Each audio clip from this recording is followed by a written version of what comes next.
Bueno, mis amigos, estamos nuevamente en su espacio arcano, este espacio que en miércoles alternos le proponemos. Y hoy vamos a hablar sobre el lenguaje de Michel de Nostradamus, ese grandísimo profeta francés que nació en Saint-Rémy de Provence en el año 1513, exactamente un 14 de diciembre. Michel de Nostradamus no solo es famoso por sus profecías y sus centurias, como vamos a ver hoy, sino que él estudió, además de la astrología, estudió la judicial y la astrología sideral también, hizo estudios, él era descendiente de una familia judía, por tanto estudió la cábala a profundidad, pero sobre todo fue un excelente médico que curó durante las epidemias a muchísimas personas y se hizo famoso tanto como astrólogo como médico, era un excelente médico. Ahora, ¿qué pasa? Que él escribe este libro, Las Centurias, que vamos a estar ahondando sobre ella, que no son más que versos, cuartetas que escribe, que son profecías, porque él era sobre todo un gran vidente y le venían esas imágenes, él lo explica, y tenía que traducirlas en versos para que quedara para la posteridad.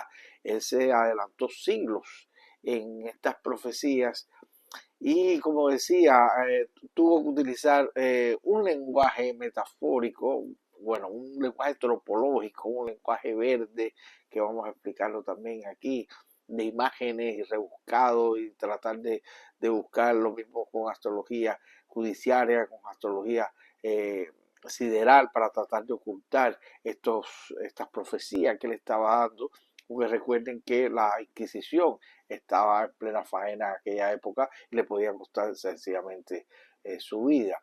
Sin embargo, hay un escritor estadounidense muy importante, David Ovanson, que él escribió un libro titulado Los secretos de Nostradamus.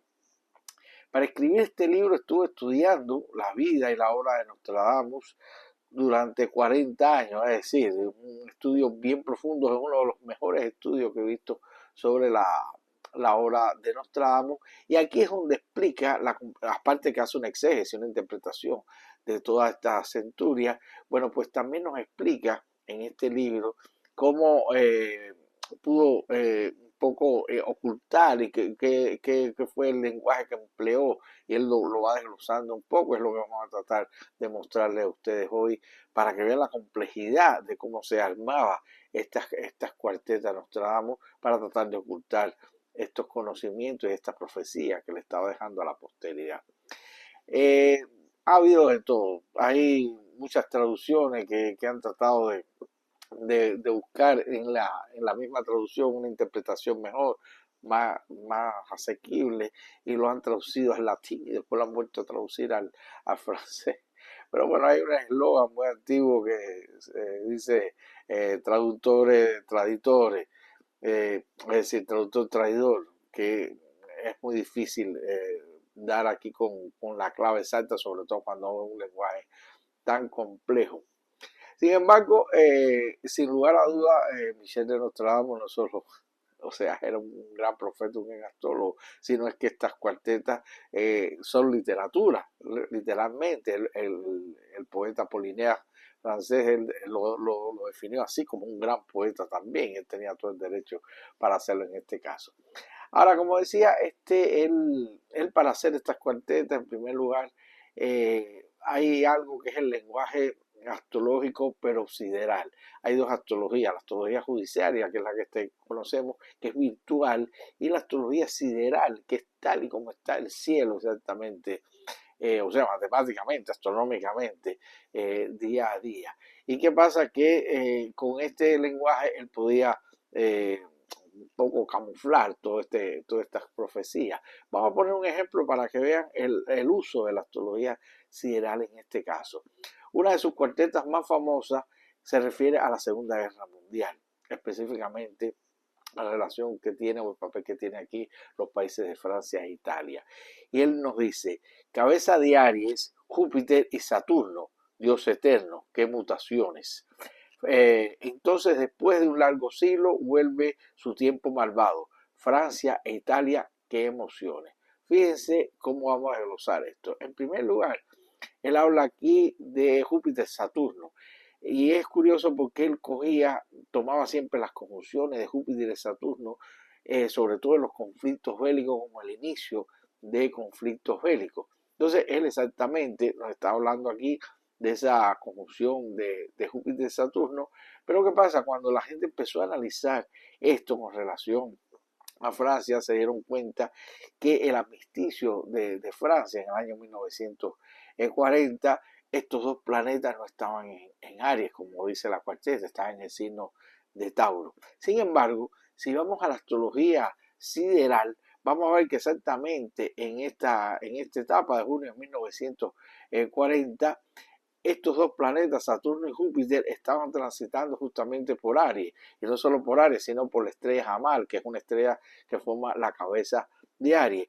Y posteriormente, en octubre de ese mismo año, es que vuelve a estar en el signo de Aries, o sea, según la astrología sideral, y es la entrada de Mussolini a Grecia, la invasión de Mussolini a Grecia. Por tanto, aquí involucran los dos países, tanto Francia como Italia en este caso, y se cumple la profecía, pero fíjense que hay que remitirse a otro tipo de astrología.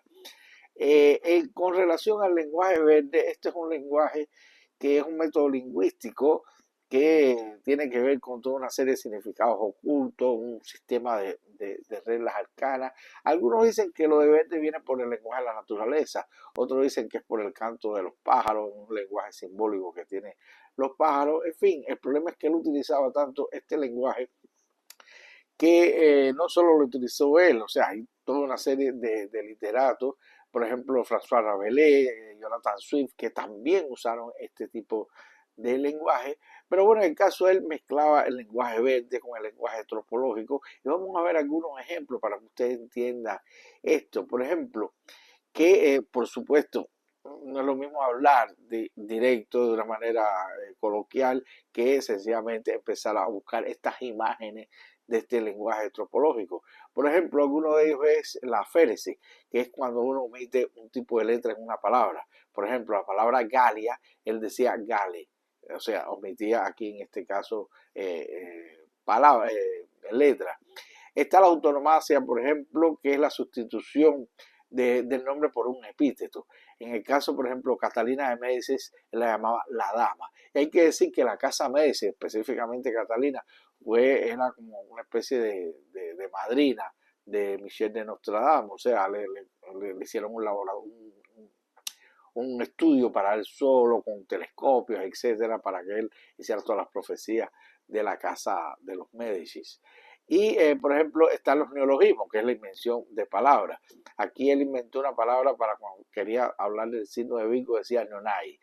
Está la sinécdoque, que es una parte del todo, por ejemplo, en el caso cuando se iba a referir a la Gran Bretaña, a las Islas Británicas, él decía Londres, con esto ya estaba refiriéndose a todo. Y así hay millones son unas centurias, o sea, son cuartetas que son muy extensas y que él publica exactamente en París, durante su vida. Lo fue escribiendo, o sea, a medida que la iba viendo, las iba escribiendo y finalmente las publica. Ahora, vamos a ver otro caso. Y es curioso porque, según este autor, Obanson, ustedes saben que él habló de todo, del asesinato de Kennedy, que fue muy preciso, o sea, otras cosas que no tenían nada que ver con Francia, pero Oberson dice que siempre él todo lo que escribió tenía una relación directa con Francia, directa o indirecta con Francia. Es una de las teorías de él. Y por eso a veces es como la Biblia, que a veces se hacen interpretaciones y se nombran cosas que a lo mejor no tienen nada que ver con ella. Ahora, hay una muy interesante, esta por supuesto referente a Francia, y dice lo siguiente, es un duelo, esto es muy interesante porque se ha visto en documentales, cosas, pero lo vamos a refrescar. Dice, el joven león vencerá al viejo en un campo bélico por un solo duelo. Le pinchará los ojos en la jaula de oro. Dos heridas, una, morirá una muerte cruel. Esto se refiere a un duelo que tuvo uno de los reyes de Francia, Enrique II, que hace un duelo con el conde de Montgomery.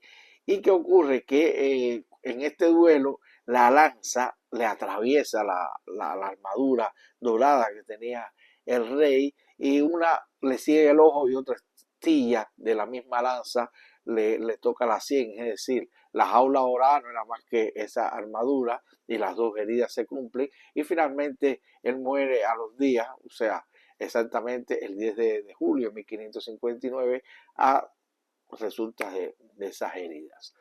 Ahora, hay otro ejemplo que tiene que ver con Napoleón, con que era corso, sabe que era el emperador de Francia, y esto no tiene nada que ver aparentemente con Francia, pero sí es el ejército de Napoleón en Egipto en este caso, y fíjense la relación que tiene con Francia, porque es evidente aquí. Él dice en esta cuarteta: las rutas viejas serán todas adornadas, por ellas pasará a Memphis, refiriéndose a Egipto aquí, aunque brevemente, el gran Mercurio de Hércules, flor de lis, haciendo temblar la tierra, el mar y los países. Aquí la tierra, el mar, no lo pone con coma y vamos a ver lo que significa esto. En primer lugar, Mercurio tiene que ver con Hermes, ¿no? O Hermes Trimegisto, como llamaban los griegos al dios Toc, al dios de Egipto, que tiene que ver, entre otras cosas, con la escritura. Y vamos a ver, seguir profundizando. Aquí estamos hablando de Egipto, por eso está hablando de Memphis en este caso. Pone el Hércules por la grandeza del emperador en este caso, y fíjense que pone flor de lis, que es el símbolo justamente de toda la aristocracia francesa de aquella época, para saber por dónde viene. Y finalmente, esto que hablábamos de tierra-mar, es como, por supuesto, está en francés, que es terre-mer, y tiene como, suena como tierra-mar, pero tierra-madre también. Y esto puede ser una referencia también a Isis, la diosa de la tierra, en este caso de Egipto. Es el análisis que se hace en este caso. También el caso de Mercurio. Mercurio en el zodiaco también tiene que ver con el ladrón y con todas estas cosas, los saqueos que se pudieron hacer, pero sobre todo cuando se habla aquí de Mercurio, que se identifica con Hermes Trismegisto. Hermes Trismegisto o Toc fue, se supone, el que llevó todas estas escrituras, daba toda esta revelación. Hemos hablado de toda esta, de la piedra esmeralda que él escribió, o más bien talló en una piedra, etcétera. Y hay que decir que lo más importante, una de las cosas más importantes de la campaña a Egipto de Napoleón fue el encuentro de Champollion, una de las personas que venía con él en el ejército, que descubrieron la piedra Rosetta, que estaba escrita en copto, en egipcio, en latín, en fin, que ahí se pudo descubrir el lenguaje jeroglífico a través de esa piedra Rosetta. Por tanto, era como una especie de mensajero también, como describe las cuartetas. Así que, amigos míos, esto sencillamente fue una ventanita abierta a ese extraordinario mundo de Michel de Nostradamo, que escribió en sus famosas centurias y que todavía hoy está rompiéndole la cabeza a muchas personas tratando de interpretarla. Pero bueno, quería hablar de este lenguaje y por qué es tan complejo a la hora de interpretar y la cantidad de factores que tiene que tener uno presente para el discernimiento y la interpretación o la exégesis de todas estas cuartetas. Así que hasta aquí, amigos míos, este espacio de hoy. Nos vemos la próxima semana y recuerden que proyecte su energía a las estrellas y encuentre un sendero en ellas. Nos vemos.